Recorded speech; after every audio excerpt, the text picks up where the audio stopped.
बहुत आदमी तो जीना ही नहीं चाहता। किडनी का मरीज का ये हालत हो जाता है डायलिसिस और कराते कराते, वो किडनी का मरीज उसके परिवार का लोग चाहता ही नहीं है कि वो बचे। ये स्थिति है। हमारे पास तो मरीज ऐसे ऐसे भी आते हैं जो कि कहते हैं कि हमको नहीं जीना है। आज हमारे साथ फिर से जुड़े हुए हैं डॉक्टर विजय राघवन सर। आपने पिछली वीडियो को देखा होगा, उसमें डॉक्टर विजय राघवन सर ने किडनी के बारे में डिटेल से बताया था। उम्मीद करता हूं आप लोग अच्छे से उस वीडियो को देखे होंगे और काफ़ी कुछ आपको जानने को मिला होगा।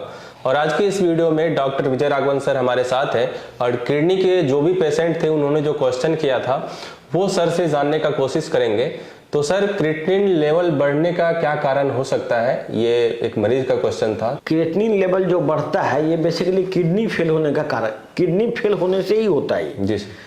और कुछ लोग जो स्पोर्ट्स का मेडिसिन खाते हैं, जैसे कि कोई जिम वगैरह करता है, वहां पर जो प्रोटीन खाता है, क्रिएटिनिन करके प्रोटीन होता है, उससे भी क्रिएटिनिन लेवल बढ़ता है। यही दो कारण है। लेकिन यदि क्रिएटिनिन लेवल आपका बढ़ा है तो निश्चित रूप से किडनी फेल है। किडनी फेल होने से ही क्रिएटिनिन 90% ऑफ द टाइम बढ़ता है। जी सर। एक दूसरे मरीज का क्वेश्चन है सर कि क्रिएटिनिन स्तर जो है वो बढ़ने पर वो क्या करेगा सर? क्रिएटिनिन जैसे ही बढ़ा आपका, मान लीजिए किसी का क्रिएटिनिन 1.5 हो गया, प्राय 1.25 नॉर्मल क्रिएटिनिन लेवल होता है मैक्सिमम। ज़्यादातर लोगों का क्रिएटिनिन बढ़ने का कारण होता है कोई मेडिसिन। वो जो मेडिसिन खा रहा है, जैसे कि कोई डायबिटीज का मेडिसिन खा रहा है, कोई ब्लड प्रेशर का मेडिसिन खा रहा है, कोई दर्द की दवा खा रहा है, कोई बुखार की दवा खा रहा है, कोई किसी भी तरह का, बहुत आदमी मेंटल इलनेस का दवा खा रहा है, बहुत आदमी को दुकान से खरीद के दवा खाने की आदत है। जी सर। वो यदि कोई भी दवा खाते हैं तो दवा को इमीडिएटली बंद करना है। जी सर।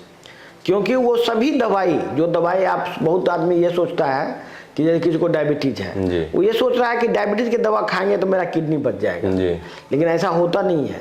यदि किडनी खराब हो रहा है तो आपको डायबिटीज की सारी दवा इमीडिएट बंद करना होगा। यदि आप नहीं बंद करेंगे तो क्रिएटिनिन बढ़ने से क्या होता है कि आपके शरीर का, जैसे कि कोई आदमी का दवा का डोज है 10 मिलीग्राम और किडनी के खराब होने पर वो दवा का डोज हो जाएगा 1 मिलीग्राम। मतलब दवा का डोज सीधे 1/10 हो जाता है। ऐसे कंडीशन में उसी दवाई से, जो दवाई से उसको पहले कोई दिक्कत नहीं था, अब उस दवाई से उतना ही डोज में उसकी डेथ हो सकती है और बहुत सीरियस कंडीशन में वो जा सकता है। मतलब कोई भी दवा का डोज किडनी के मरीज में 1/10 हो जाता है, मतलब 10वां भाग हो जाता है। लोग ये बात जानते नहीं है। लोग सोचते हैं कि हम इससे किडनी बचा रहे हैं, लेकिन उसी से उसको जानलेवा टाइप का रिएक्शन होता है। जी सर। और इसीलिए उसको इमीडिएटली बंद करना है। सबसे पहले दवा को बंद करना है, प्लस भोजन में जो भोजन कर रहे हैं उसमें भी आपको बहुत ज़्यादा सीरियस चेंजेस लाना पड़ेगा, जिससे कि आपको उल्टी नहीं आए, किडनी और ख़राब ना हो। ये सब चीज़ का ध्यान देना होगा। और सर, किडनी ट्रांसप्लांट से पहले कौन से उपाय किए जा सकते हैं सर? देखिए, किडनी ट्रांसप्लांट के बारे में बहुत तरह का गलतफहमी फैला हुआ है। सरकार भी किडनी ट्रांसप्लांट पर रोक लगाना चाहती है।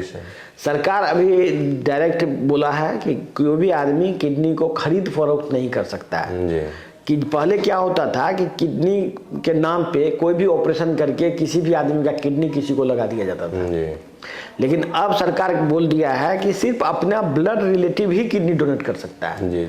मतलब सरकार किडनी ट्रांसप्लांट को रोक लगाना चाहती है। सरकार नहीं चाहती है किडनी ट्रांसप्लांट हो।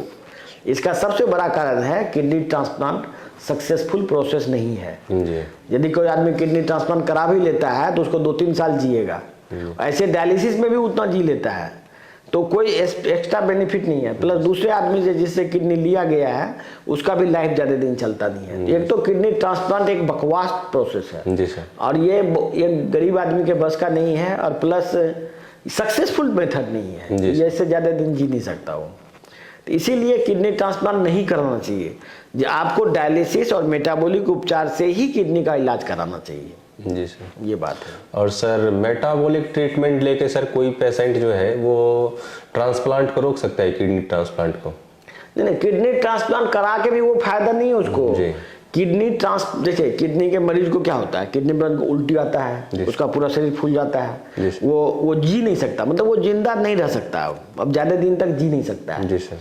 तो इसीलिए ना लोग अलग अलग तरह का उपाय करता है। कोई डायलिसिस कराता है, कोई ट्रांसप्लांट कराता है, कोई कुछ करता है। तो वो सब लाइफ को जिंदा रखने के लिए, उस मरीज को जो आदमी नहीं जिंदा रह सकता है, जी सर। जिंदा रखने का 3 तरीका है, एक डायलिसिस है, एक ट्रांसप्लांट है, दूसरा मेटाबॉलिक ट्रीटमेंट है।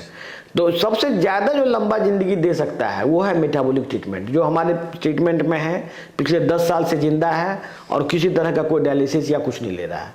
तो ऐसा मरीज बहुत सारा है, जो कि डायलिसिस वाले में बहुत रेयर ही कोई मरीज मिलता है जो कि जिंदा रहता है 5 साल जिंदा रहने वाला डायलिसिस में बहुत कम।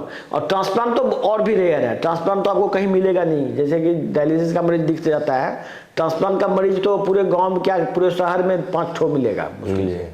तो ट्रांसप्लांट तो एक अनसक्सेसफुल मेथड है, ये फालतू है, ये इसको कराना नहीं चाहिए। जी सर। और सर GFR कैसे बढ़ाया जा सकता है? GFR पे कि देखिए, जैसे किडनी है तो किडनी के में जैसे चलनी होता है ना, छकनी, चाय का छकनी, उसी टाइप का किडनी होता है। तो उसमें जो छकनी से जो ब्लड फिल्टर होता है उसी में जाम हो जाता है, तो ये फिल्ट्रेशन प्रोसेस बंद हो जाता है जी।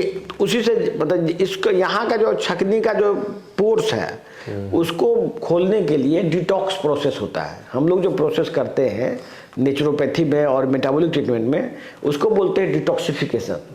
जैसे ही डिटॉक्स होता है किडनी, तो उसका पोर्स का साइज बढ़ जाता है और उसका फिल्ट्रेशन बढ़ जाता है। उसी से फिल्ट्रेशन जब बढ़ेगा तो GFR बढ़ेगा, फिर उसी से क्रिएटिनिन घट जाएगा। ये सब एक ही चीज है जी। वो बेसिकली डिटॉक्स प्रोसेस है, किडनी का डिटॉक्स करते हैं हम लोग जी। और किडनी पेशेंट को अक्सर देखा जाता है कि सर जो उनका पेशाब कम हो जाता है, सर इसका क्या कारण है? वही तो, GFR कम गया, मान लीजिए फिल्ट्रेशन ही कम गया तो पेशाब घट जाएगा जी। और यदि आप इसको डिटॉक्स करते हैं तो धीरे धीरे पेशाब का मात्रा बढ़ेगा, GFR बढ़ जाएगा तो फिर ठीक हो जाएगा। ठीक है। देखिए अब प्रॉब्लम जद्दोजहद यहाँ जिंदगी बचाने की है, किसी तरह वो आदमी कुछ दिन जी ले, ये वाली बात हो रही है। ये अब डिपेंड करेगा वो आदमी का प्रेजेंट सिचुएशन कैसा है। यदि मान लीजिए थोड़ा मोड़ा किडनी खराब है, मान लीजिए क्रिएटिनिन 4, 5, 6 तक है, वो तो पूरा ठीक हो जाएगा। लेकिन यदि किसी का क्रिएटिनिन बहुत बढ़ गया है और एकदम लास्ट स्टेज में, तो कुछ दिन तक वो जी सकता है और उसके जिंदगी को बढ़ाया जा सकता है, डिपेंडिंग की उसके अंदर इच्छा शक्ति जीने की कैसी है। बहुत आदमी तो जीना ही नहीं चाहता। किडनी का मरीज का ये हालत हो जाता है, डायलिसिस और कराते कराते वो किडनी का मरीज, उसके परिवार का लोग चाहता ही नहीं कि वो बचे।